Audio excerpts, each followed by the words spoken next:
But for now, I'm absolutely delighted to hand over to Anna, who's going to lead us through this wonderful workshop called Miniature Megaliths. Over to you, Anna.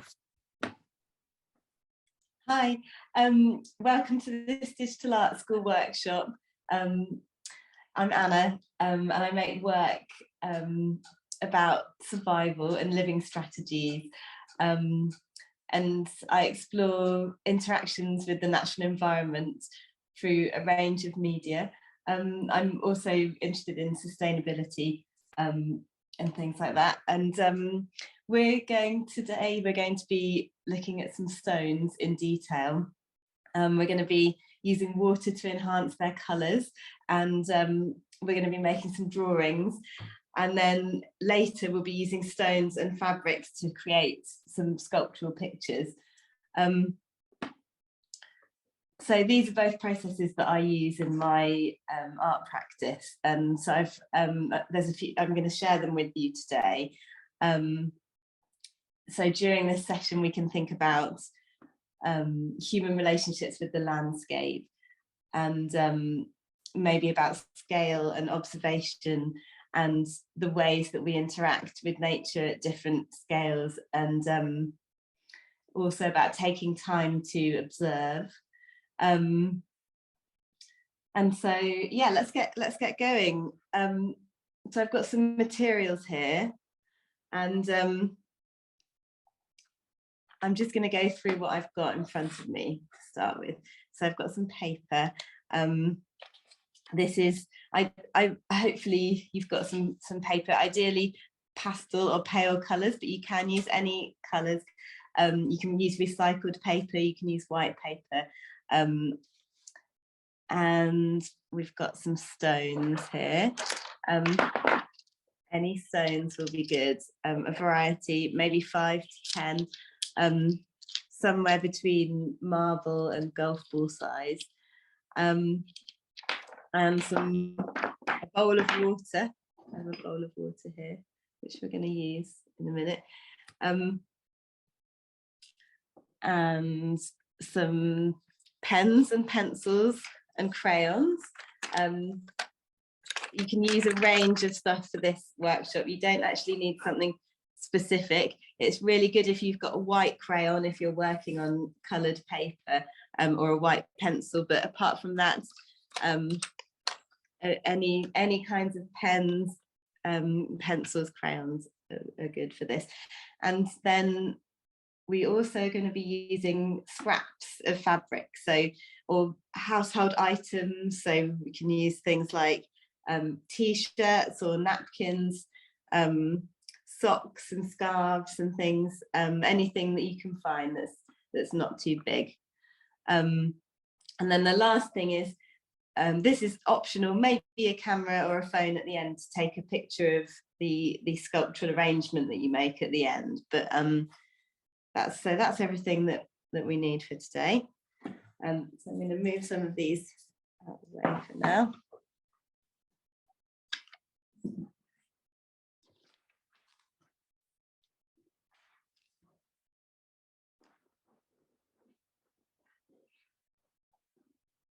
So these are the stones that I've chosen to work with.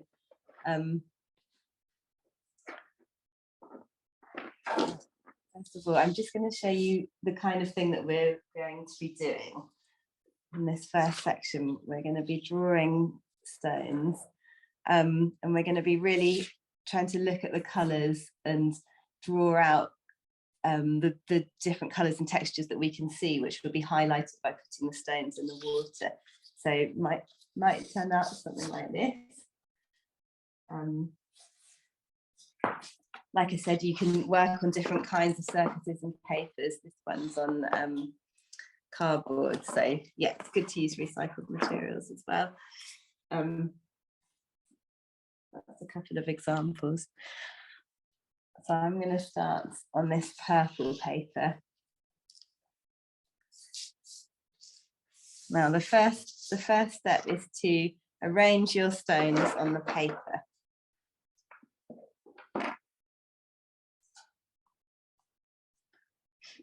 I'm going to put mine in a ring, but you can put yours in a different kind of formation if you want.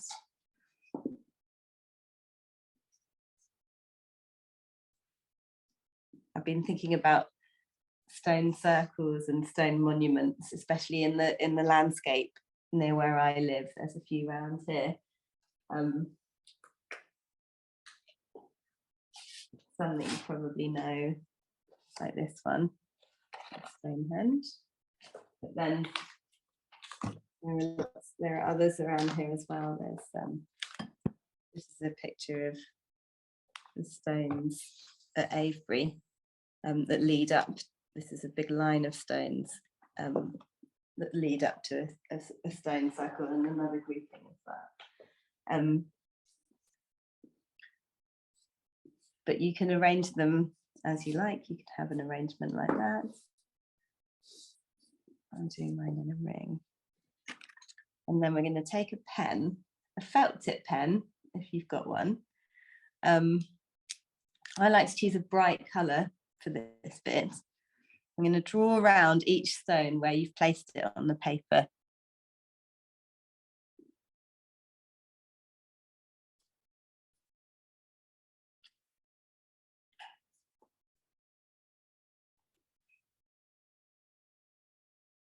The reason that I'm using a pen to do this is, first of all, I like how it makes the final image kind of stand out from the background colour, but also it's the way that having a felt tip line like this kind of forces you to work into the edge a bit to blend the colours, and all these stones have different colours in them, so you'll have to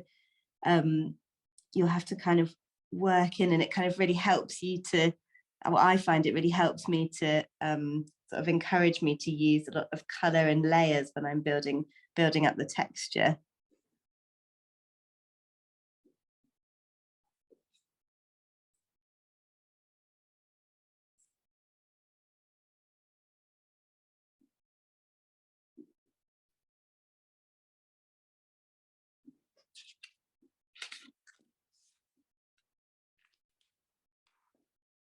And now you've got the shapes where the stones were. Now the next part, if you get your water, you don't need too much. This is a bowl that I filled it about a third or maybe half full,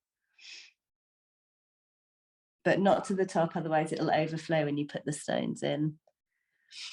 Now you'll see that if you dip your finger in and you put that water on the stone, you can see how much it changes the colour and the look of the stone. You might have noticed this happen when you're at the beach and you see the stones, how different the stones look when they're in the sea. It does really change the colours quite a lot. So now you can put this stone into the water completely. Now, just move your piece with your drawing on out the way.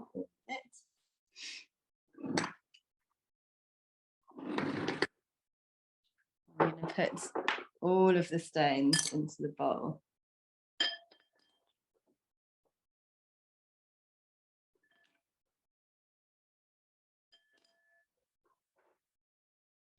It's a nice way to see how the light affects them as well.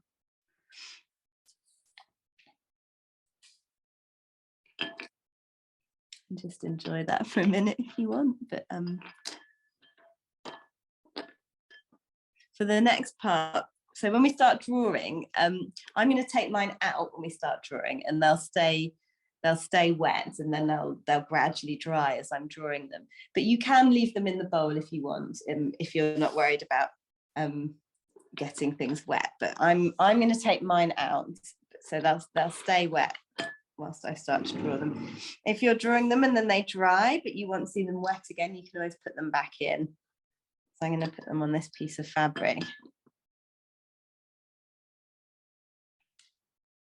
Another interesting thing about if you draw them in the bowl, you'll be able to use the distortion that the water gives around them to help kind of make your that's another way of looking that might make your drawing interesting.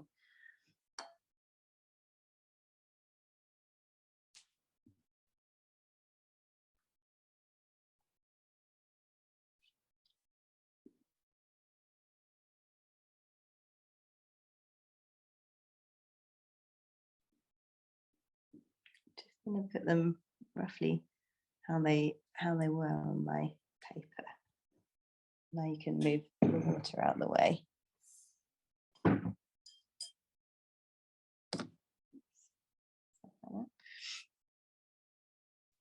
Okay, so now if you get those to a position where you can comfortably see them.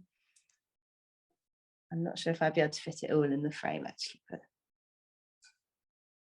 oh yes, we can.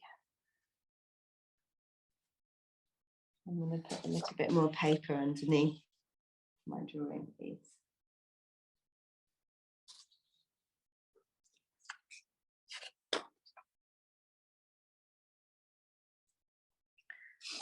Now we're going to use the pens and pencils and things that you've got to spend some time observing these stones and kind of drawing them, trying to bring out the colours in them and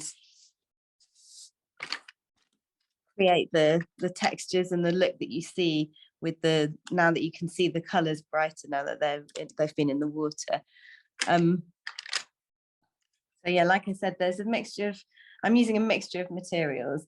Some of them are drawing pencils, some of them are just crayons and things, some of them are felt tips, and I have got a couple of regular drawing pencils in here as well. But I'm going to start with this reddy pinky one actually, and there's lots of layers of colour in this.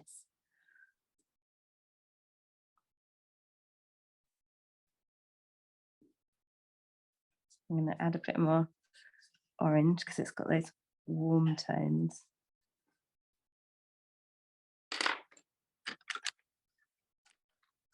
I'll add some red.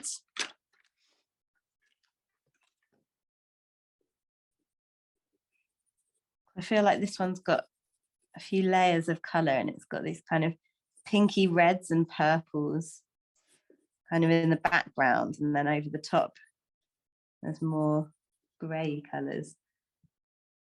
I don't know how well this is showing up on the camera, but you can see it's a very smooth stone, but there's still lots of different colours in there. I'm making a reddy, orangey, pinky layer.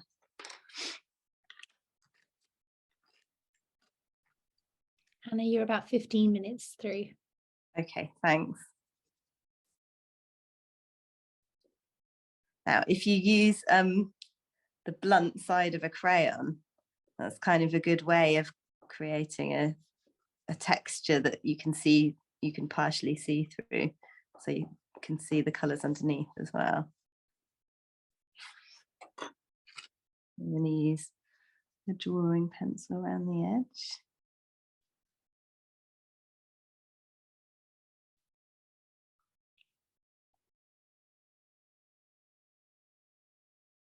And this is where you can start softening the outline as well, working into it.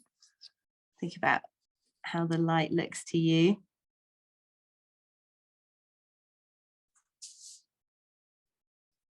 Now we're observing, but there's not necessarily a wrong way to do this, because it's more about how you're seeing the stone than doing a very accurate representation, especially if you're drawing them in the water and you're seeing the water move and distort. So don't worry too much if you feel like you're not drawing an exact representation. Just think about kind of enjoying the patterns that you can see, thinking about the way that it's formed, and just taking a bit of time to kind of really look at something.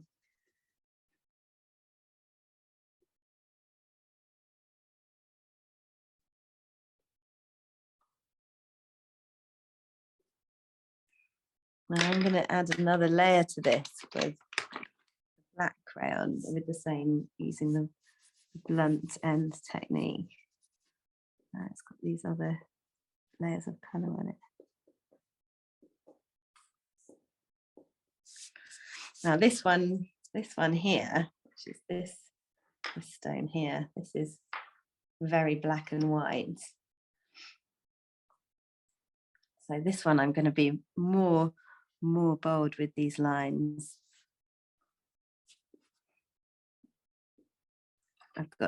For this I'm going to use a black crayon, a white crayon, which is a bit bigger, and a drawing pencil.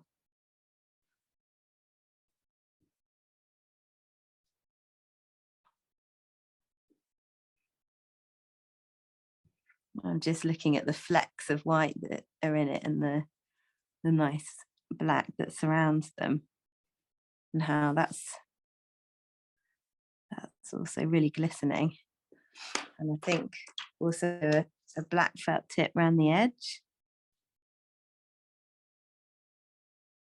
to define that even more.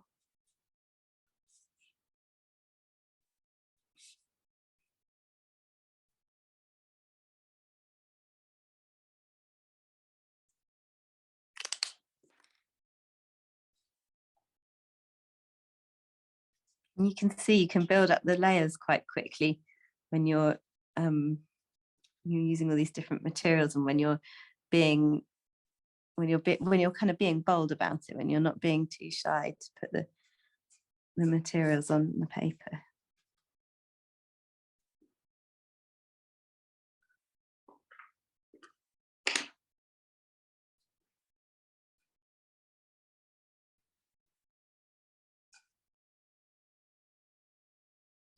I kind of like the idea of getting lost in the texture a bit.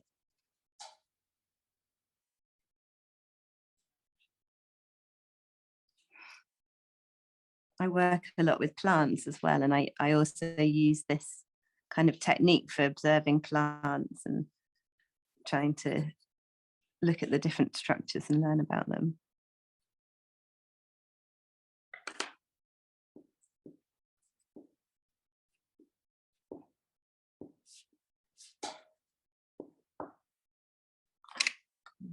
White pencil as well.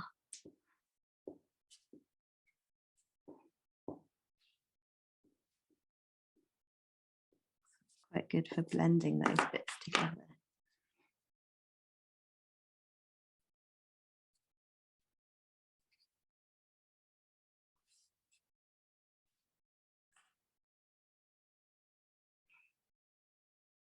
So I find that when you've spent long enough looking at them, and when you've also held them in your hands and had them in the water, even rocks that originally seem quite plain start to really look like jewels.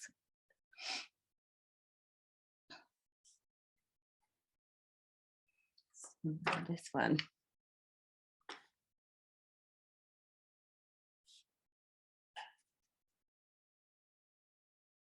This one's got grey and orange and red and white. I'm looking at the shapes of the stratas.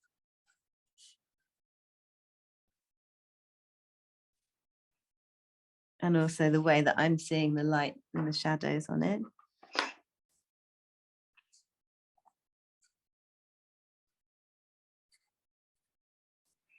So yeah, drawing is something that I've always used in my practice. I use lots of different media, and I often end up making sculptures, but drawing something that I use often for recording and for planning sculptures, and just for observing and thinking things through.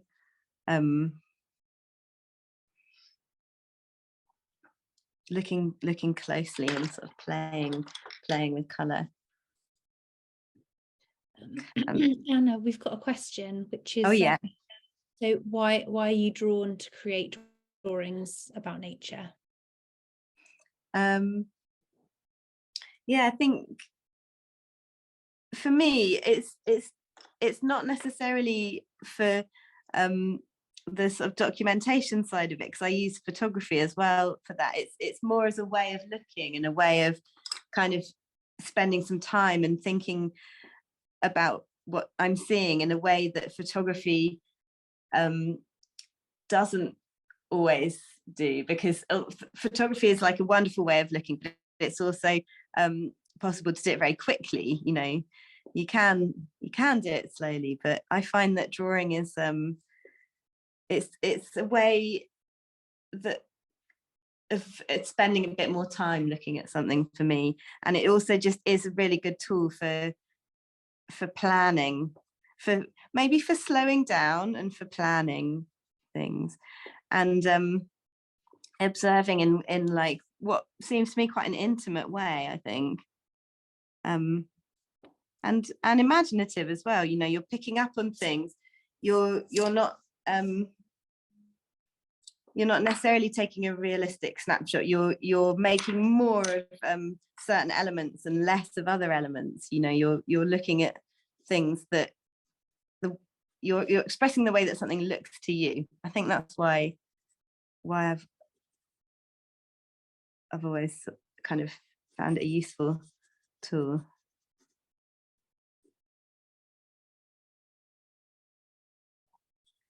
And again, when I draw, I don't always have good quality drawing materials, which is why I thought that it was nice to show how you can use a whole range of things to draw with. You don't need to be restricted by thinking that you haven't got the right kit, because you can really draw with anything. You can draw with biros. It will look very different to how you draw with pencils, but you can do that.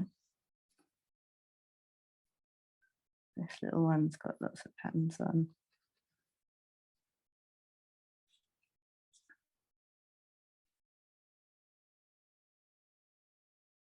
Maybe I'm even going a little bit quicker than I would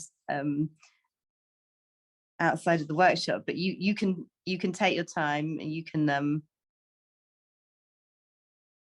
do multiple drawings of the same stones or different stones, and take as long as you need.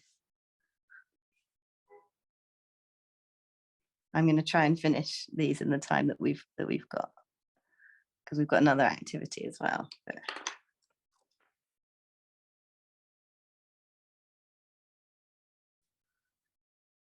yeah, if you don't, then don't worry.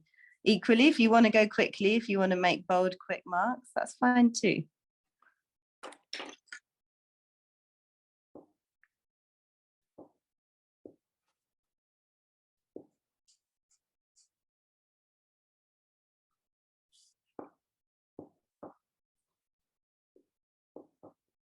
I'm going to pause for a second there, and I'm going to read something which something that I found in this book called The Pebble in My Pocket,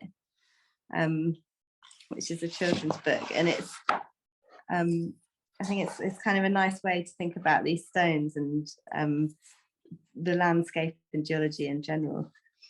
And the pebble in my pocket is round and smooth and brown. I found it on the ground. My pebble has been on the top of mountains and under the sea.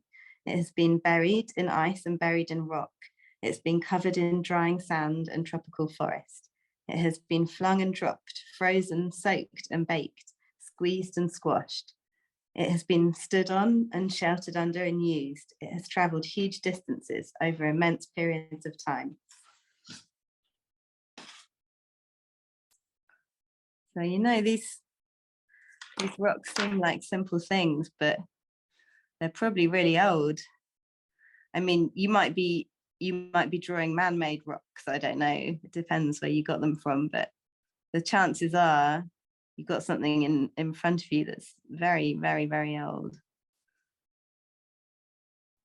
Anna, could you tell us a bit more about the materials you're using there? What kind of pencils? Are they watercolor pencils? This is a watercolor pencil, yeah, but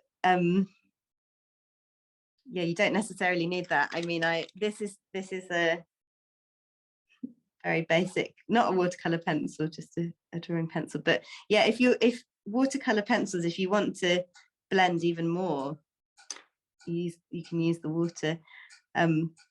but I like them because I like how they're a bit waxy. No, I'm not necessarily going to dilute them, but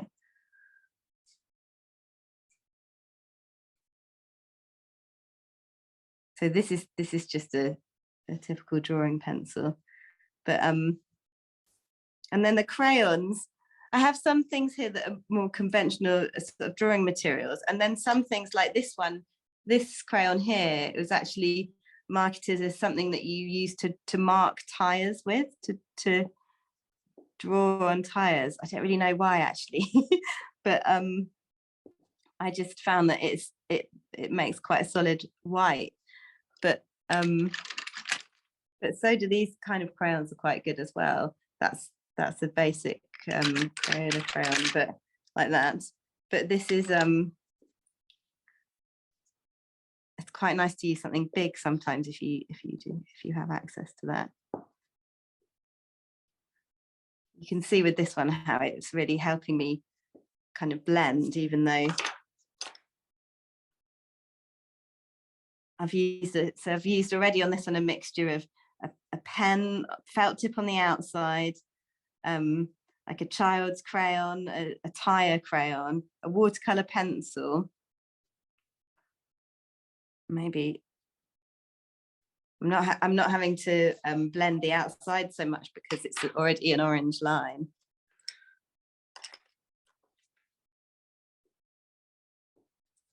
This is a chunky pencil.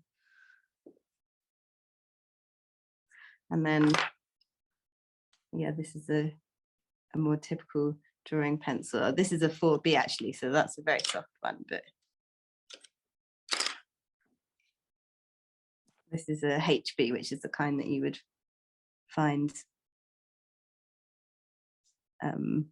more commonly.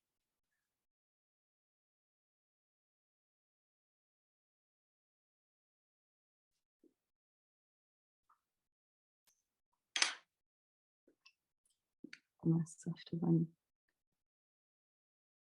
I'm just using these drawing ones to try and pick out those lines a bit more now.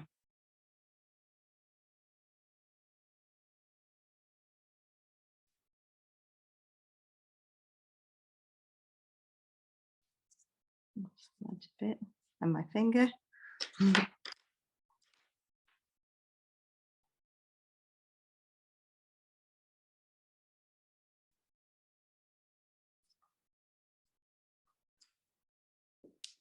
And this one's still got bits of water glistening on it, which is kind of helping me think about which bits to highlight. This one, this one's half dry now. That's nice. It's different colours on it, and it's at first glance it's a grey stone, but when I look at it, I see that there's a lot of blue in there. There's this sort of pale blue tones and things. So I think I'm going to try and pick those out.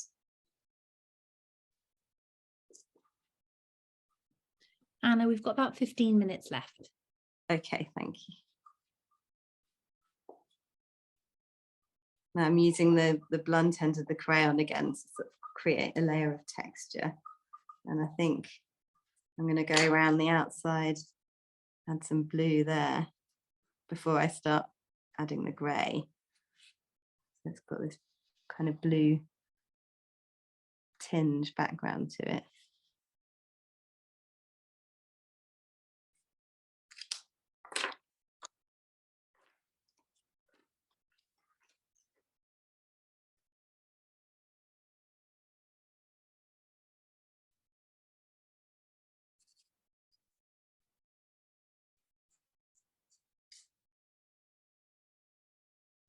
Something else to add to the question that someone asked about drawing, I think that just something else that's really nice about it is that it is really accessible.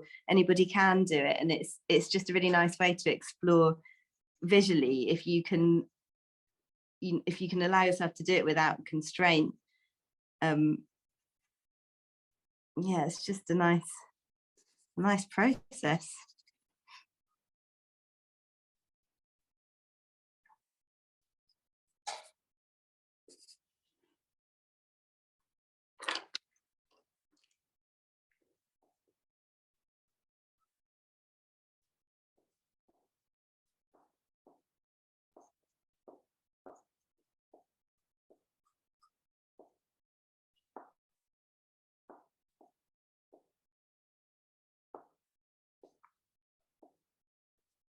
Now I'm sort of covering some of the blue, but you can see it coming through as I add layers here.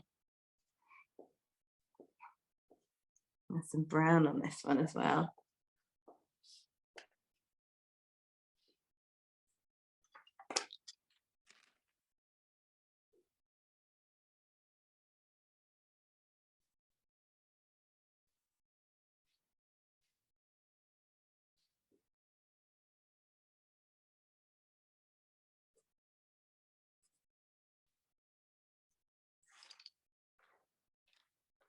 Okay, I'm going to move on to the next activity.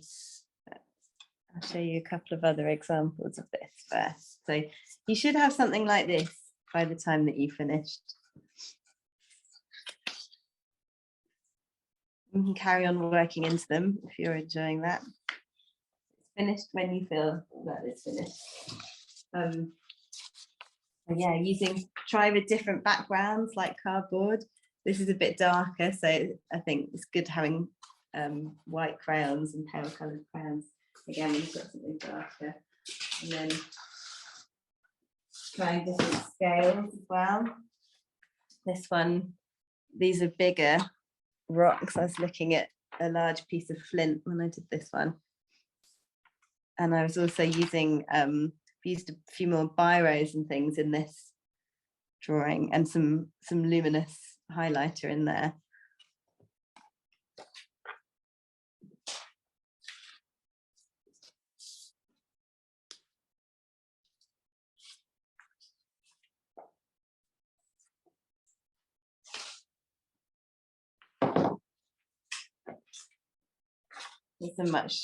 Using much paler, not working into it so much on that one.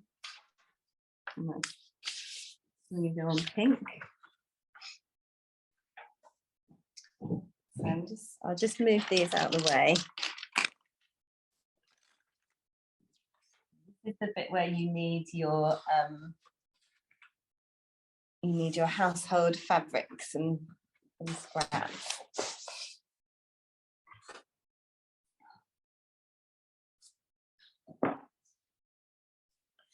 So you need a clear area.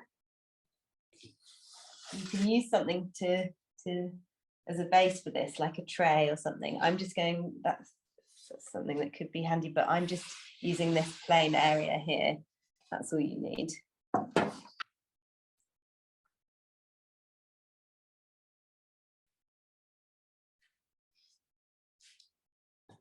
So we had a little look at some stone circle structures earlier, didn't we? But there's a few more in here, and there's things like this. That's a natural tor. And there's often some discrepancy about whether these tors are man-made or are part of the natural geology, but this one is, although it has a lot of myths around it. That one's on Dartmoor. I'm also thinking about the landscapes, hills and fields, and maybe ruins and structures that used to be there, and how the land's been worked and things like that. We're going to make a picture out of these pieces of fabric. So I'm choosing this purple scarf for the sky, which maybe means it's going to be a dusky kind of dusky sunset time of day.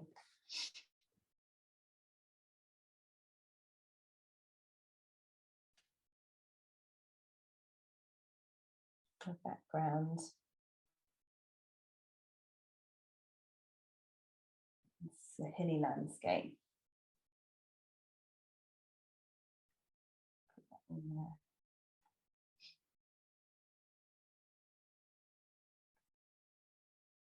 Maybe water. This could be water through the valley. Maybe it comes through there.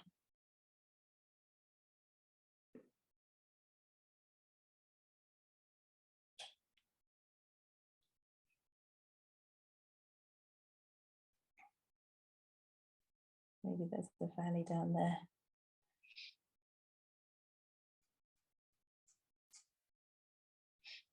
This is a kind of a playful thing to do. I guess what we're making is a temporary image, because you can move these at the end, you can make something else.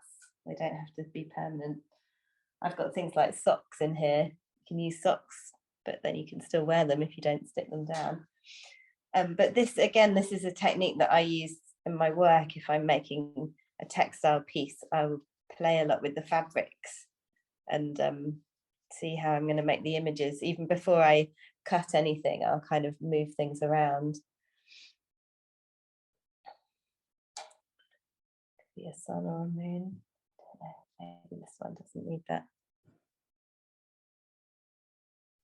Get higher up.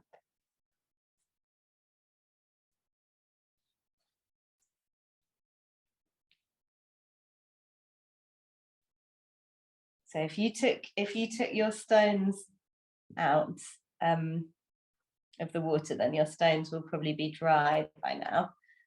But if you didn't, you might want to wait a little bit longer for them to dry, or maybe you want to use them wet and have the wet be part of your image. But so that's the basis of my landscape. I'm going to use these to be my megaliths, my large stones. So these are tiny stones, but in this picture, they're big. And maybe if I put the bigger ones at the front, then it might give the picture more of a sense of scale. The smaller ones are there as if they're further away. So there's a stone monument.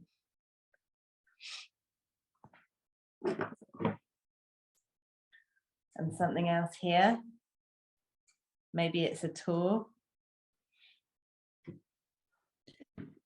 Anna, so just tracking back on this bit. So the other activity that we were doing, the drawing, that's sort of a separate, that's something that you can work on in your own time, just to kind of look at the colours of the stones and kind of create that image. And then this is a sort of a completely separate piece of work that you can develop using the same materials. Is that right?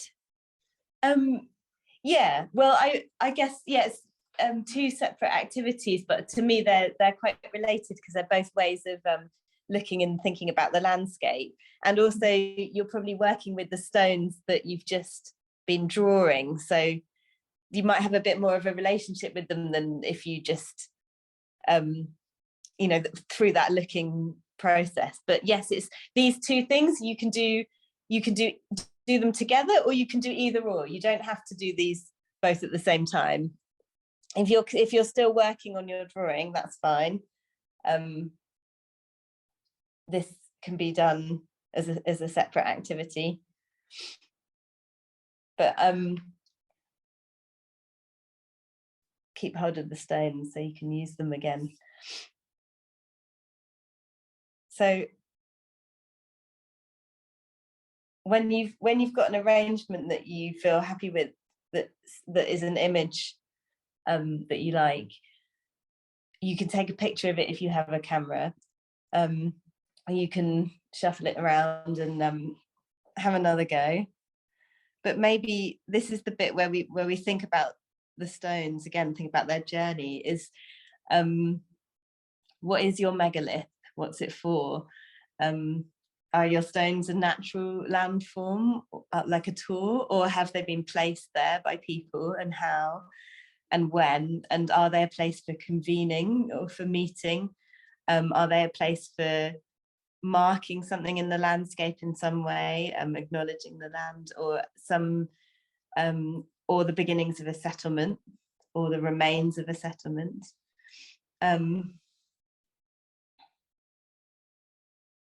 Yeah, that's for you to think about.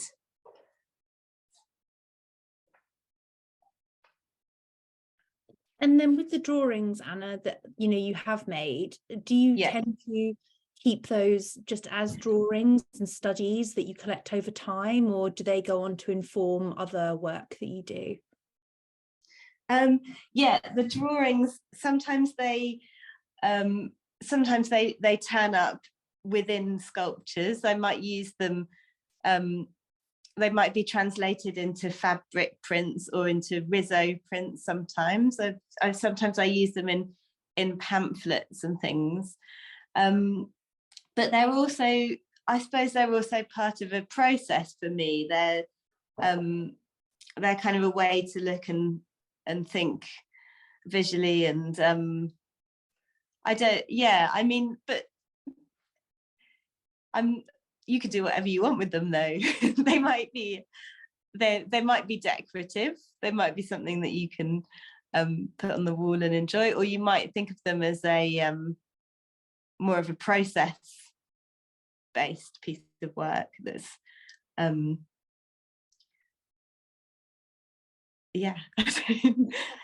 Was that sorry, no, that was a great answer. No, just going to put my video here. Thank you for leading such a meditative session. It was so calming to kind of watch you work and also see those colours emerge, and also lovely with those materials that you've used there to see some of the same colours that were, you know, revealed through having the stones in the water actually come through in those colours, because you realise it's actually such a complex, there's such complex objects in so many ways. And that's really come through in these sort of fabrics that you've chosen and this composition that you've created. So thank you for taking us on that lovely journey. I want to say to everyone that it's now time to launch our digital art school poll. So if you could indicate on your screens how you found today's workshop, that will really help us to grow and improve. I'm just going to launch that now, if that's going to. So if everyone could just, it'd be great if everyone could just vote how they found today. That's really, really helpful for us. I'll just give that a couple more seconds. I think almost everyone has done it. Thank you, thank you. Last couple, if anyone wants to do it. Brilliant. Okay. Okay, so I'll just finish today with just a few words about hospital rooms for those who might not know much about us. So Hospital Rooms is a London-based arts mental health charity that transforms NHS mental health units with contemporary art. And the Digital Art School is hugely important as it allows us to make creative activities available for many more people, and to build a really special community here. So you can find a library of all of our past projects and all of our previous Digital Art School sessions on hospital-rooms.com, where you'll also find a variety of sessions with leading artists such as Anna today. Please also have a look on YouTube, just search Hospital Rooms. All the videos are there going back, you know, almost sort of 18 months or so, and they're all completely free. We also have the Digital Art School newsletter, which keeps you informed of upcoming workshops, the materials you need for them, and any downloads that you also might need. And you can sign up for those at hospital-rooms.com. And we also love it when you share the work that you've made with us, and there's a link on the website for where you can upload pictures of any of the works you've made today. So whether that's compositions using fabric, as Anna showed us, or your drawings, that would be wonderful, and we'd love to see them. So we hope to see you again next week, where we'll be joined by artist Molly Burnell. But for now, I just want to say a huge thank you to Anna again for such a wonderful workshop, for showing us something so unique and really just, you know, a lovely way of looking at the natural world around us. Not going to look at stones and rocks in the same way. So thank you so much, Anna, for taking the time with us today. And thank you, Richard, for all of your tech support. And thank you for joining us. Really hope that you've gotten a lot out of today, and we look forward to seeing you next week. Thanks for coming, everyone.